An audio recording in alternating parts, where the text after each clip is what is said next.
हम इस वीडियो में इन्वायरमेंटल इम्पैक्ट असेसमेंट को डिटेल में देखेंगे। नाउ GS3 में ये एक सेपरेट टॉपिक है and it is a very very important topic with respect to mains preparation of environment, and we will try to discuss all the important things regarding this in this short and crisp video.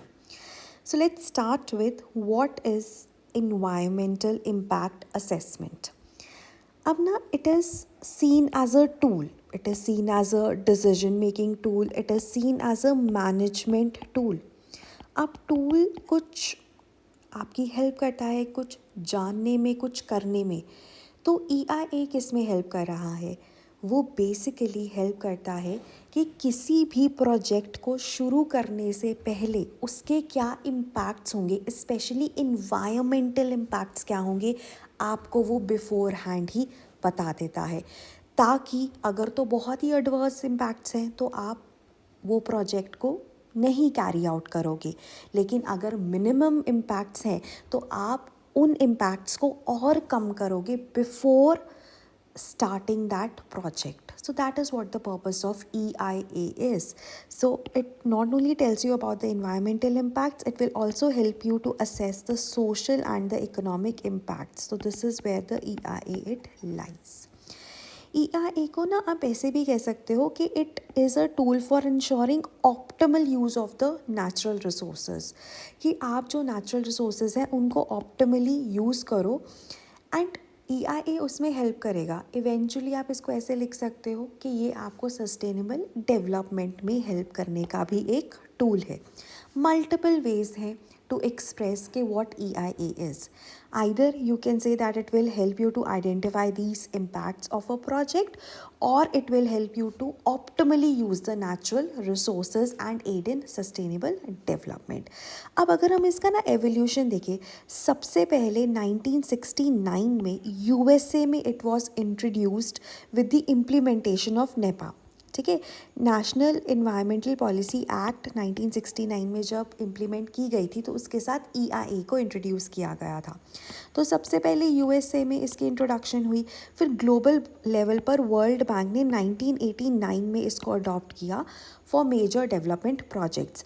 Basically world bank जब किसी भी country को पैसे दे रहा था तो that country, that borrower country had to carry out the EIA, right. So global level पे world bank ने इम्प्लीमेंट किया। इंडिया के लेवल पर अगर हम देखें तो प्लानिंग कमीशन ने department of science and technology को बोला कि आप रिवर वैली प्रोजेक्ट्स के इन्वायरमेंटल इम्पैक्ट्स को स्टडी करो। So this was back in 1976। But उस टाइम पे ना इन्वायरमेंटल क्लियरेंस, ठीक है, गो अहेड मिलना रिवर वैली प्रोजेक्ट्स को, it was just an administrative decision. It had nothing, जैसे हम कहते हैं ना, nothing of a legislative angle attached to it, कोई भी लीगल एंगल अटैच नहीं था। फिर लीगल एंगल कब हुआ? 1994 में, ठीक है, 1994 में लीगल एंगल इंट्रोड्यूस किया गया जब मिनिस्ट्री ऑफ एनवायरनमेंट ने एनवायरमेंटल प्रोटेक्शन एक्ट ऑफ 1986 को इट अमेंडेड इट एंड उसमें इंट्रोड्यूस किया गया EIA, ठीक है। तो उसमें EIA नोटिफिकेशन डाला गया, ठीक है, which made EC environmental clearance mandatory for all the projects which were mentioned in the schedule 1 of that notification.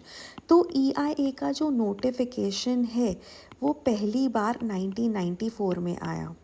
So that gave the process of EIA legal backing. और इस नोटिफिकेशन में ना एक schedule 1 था, उस शेड्यूल 1 में जो भी प्रोजेक्ट्स हैं अगर उनके रिगार्डिंग आपको क्लियरेंस चाहिए तो उस केस में you have to follow the process of EIA, right. और अगर आप नोट करो तो अभी जो इस नोटिफिकेशन को आए हुए एग्जैक्टली 30 ईयर्स हो गए हैं। तो आपसे पूछा जा सकता है कि 3 सालों में how do you see the process of EIA? So it becomes important this year for this years means, right. उसके बाद 2006 में मिनिस्ट्री ऑफ एनवायरनमेंट ने एक नया लेजिस्लेशन दिया और उसके हिसाब से ना अब अगर there are 29 categories of developmental activities और उन पे EIA एप्लीकेबल होता है if they are having investments of 50 CR and above, ठीक है। उसके बाद ना 2020 में अगर हम देखें तो ड्राफ्ट EIA नोटिफिकेशन आया, बट उसको ना अभी तक अप्रूवल नहीं दिया गया है, क्योंकि उस टाइम पे भी ना बहुत क्रिटिसिज्म हुआ था कि वो ना इकोनॉमिक डेवलपमेंट को ज़्यादा प्रेफरेंस देता है then the environmental consideration, so that never came into being. उसके बाद 2021 और 22 में और उससे पहले 2017 में एक्स पोस्ट फैक्टो क्लियरेंस की बात की गई कि जो प्रोजेक्ट्स शुरू हो चुके हैं, ठीक है, और उनको फिर शुरू होने के बाद क्लियरेंस, एनवायरमेंटल क्लियरेंस दिया जा सकता है। बट ये आइडियली सही नहीं है ना, क्योंकि एनवायरमेंटल क्लियरेंस तो आपको पहले लेना चाहिए। खैर उसको हम बाद में डिस्कस करेंगे, right. So that is the evolution of EIA at the global level and in India, ठीक है। उसके बाद जो 2006 की अमेंडमेंट थी ना, ये सबसे इम्पॉर्टेंट है हमारे लिए। अब इस अमेंडमेंट ने ना 2 कैटेगरीज़ में डिवाइड किया जो भी प्रोजेक्ट्स हैं।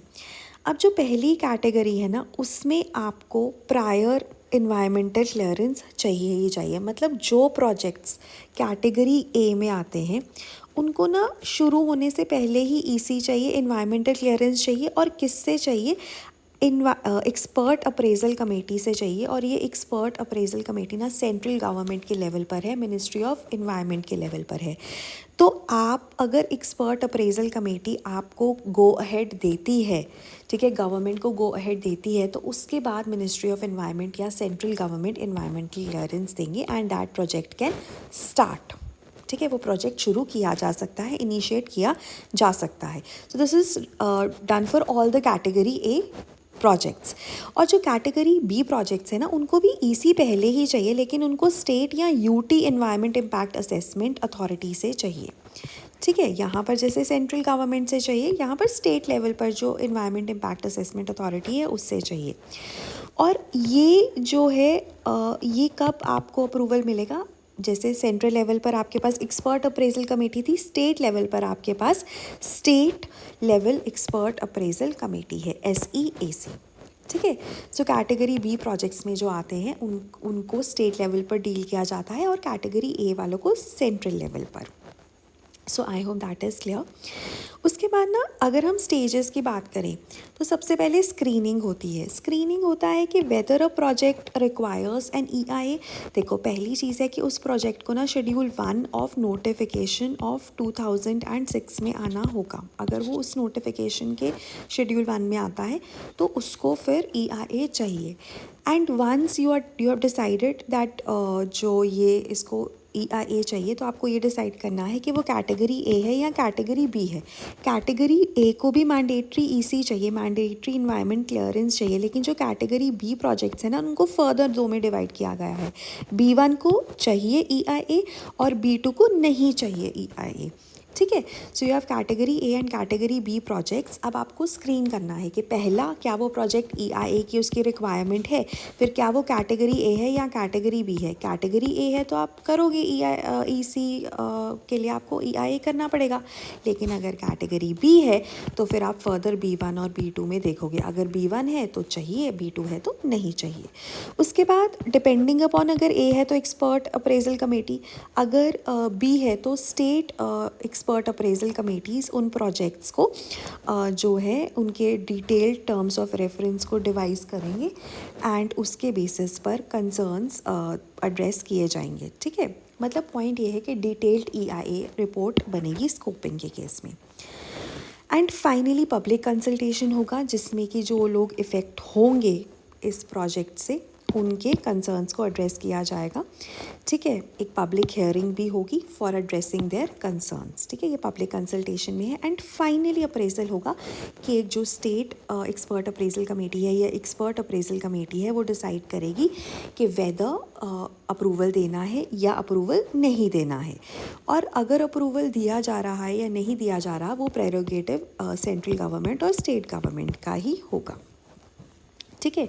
सो बेसिकली वो अपनी जो हमारे पास अप्रेजल कमेटीज़ हैं ना वो रिकमेंडेशंस देंगी, ठीक है। वो आपको रिकमेंडेशंस देंगी कि उनके हिसाब से अप्रूवल देना चाहिए, नहीं देना चाहिए। जो फाइनल अप्रूवल है वो स्टेट गवर्नमेंट और सेंट्रल गवर्नमेंट के अंडर ही आता है।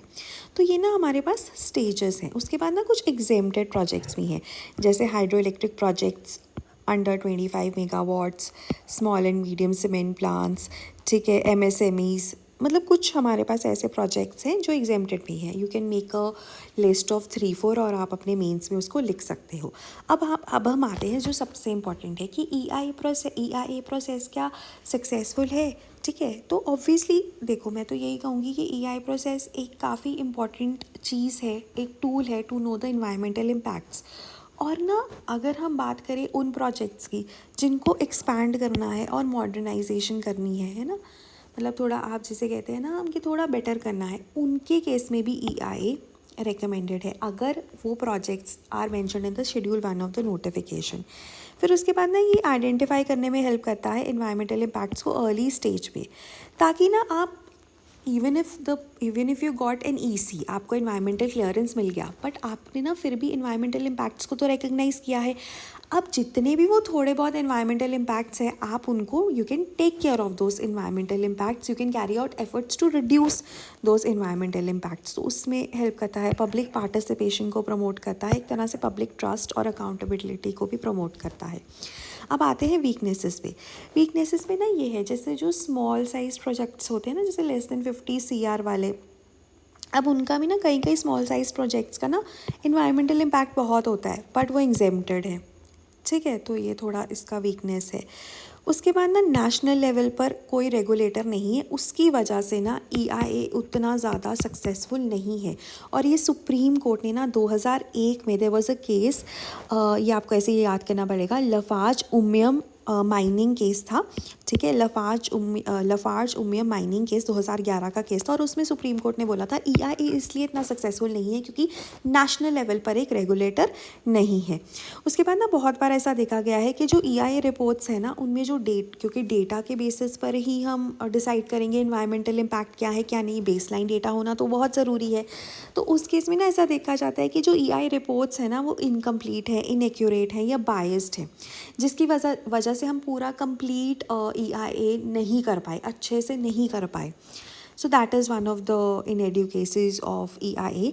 देन ऐसा कहा जाता है कि ये प्रोसेस ना डेवलपमेंट प्रोसेस प्रपोजल्स को रिएक्ट करता है, ठीक है, रादर देन एंटिसिपेटिंग देम।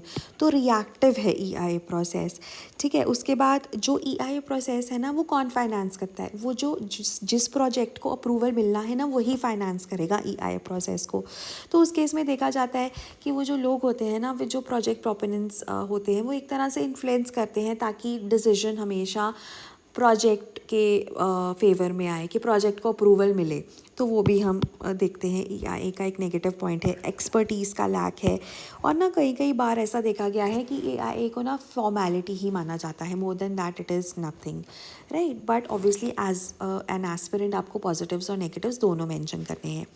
उसके बाद ना जो मैं आपको कह रही थी एक्स पोस्ट फैक्टर अप्रूवल, तो ये ना 2017 में पहली बार 6 महीने के लिए दिया गया था। फिर 2021 और 2022 में ना मिनिस्ट्री ऑफ इन्वायरमेंट के नोटिफिकेशंस आए थे, उनमें ये एक्स पोस्ट फैक्टर अप्रूवल दिया गया। तो ये है कि अगर आप प्रोजेक्ट्स उनको असेंड दे दो जो ऑलरेडी स्टार्ट हो चुके हैं, आइडियली तो उन्हें स्टार्ट नहीं होना चाहिए था, आपको पहले उनके इन्वायरमेंटल इम्पैक्ट्स को स्टडी करना है, उसके बेसिस पे आप डिसाइड करोगे कि उनको अप्रूवल देना है या नहीं देना है। चलो, पहली बात है कि वो EIA का प्रोसेस हुआ ही नहीं, वो ऐसे ही शुरू हो गए। अब वो ऐसे ही शुरू हो गए तो आपने उनको अप्रूवल दे दिया in terms of x post factor approval, क्योंकि 2017 में आपने एक नोटिफिकेशन निकाली, फिर वो 6 महीने के लिए वैलिड थी। अब 2021 और 22 में आपने फिर निकाल दी, तो ये तो कितना ही गलत है ना। बट सुप्रीम कोर्ट ने इन दोनों नोटिफिकेशंस के ऊपर स्टे लगा दिया। तो ना आप ये भी कहीं पर कोट कर सकते हो कि you know that is how the development would occur definitely but at the cost of the environment, ठीक है। तो उसमें आप इसको कोट कर सकते हो, right. So that was all from the point of view of EIA। तो जो लफार्ज उमियम केस है, EIA होता क्या है, EIA क्या है, EIA का एवोल्यूशन इंडिया में ग्लोबल लेवल पर, ठीक है, EIA का प्रोसेस, ठीक है। 2006 का नोटिफिकेशन बिकम्स वेरी इंपॉर्टेंट। पहली नोटिफिकेशन जो 1994 में आई थी, जिसमें EP इन्वायरमेंट प्रोटेक्शन एक्ट को अमेंड किया गया था और उसमें EIA को इंक्लूड किया गया था, उसको 30 साल हो गए हैं। तो वो चीज़ है, ठीक है। स्ट्रेंथ्स एंड वीकनेसेस क्या है EIA की, तो ऐसे बहुत सारी चीज़ें हैं जो इस साल के लिए इम्पॉर्टेंट हो जाती हैं। एंड ऐसी और भी बहुत सारी चीज़ें हम अपने मेंस क्रैश कोर्स में डिस्कस करेंगे। एंड यू नो व्हाट, 5 जुलाई तक इस पर 10% ऑफ है, so you can get this course eight 6750। और इस कोर्स में ना हर एक सब्जेक्ट के आपको करंट अफेयर्स, समरीज और फ्रेमवर्क्स मिलेंगे, मतलब टॉपिक वाइज आपको ये प्रोवाइड करवाया जाएगा। तो अगर आप मेंस दे रहे हैं, this can be highly beneficial for all of you, right? So that was all from my and, thank you so much and have a nice day.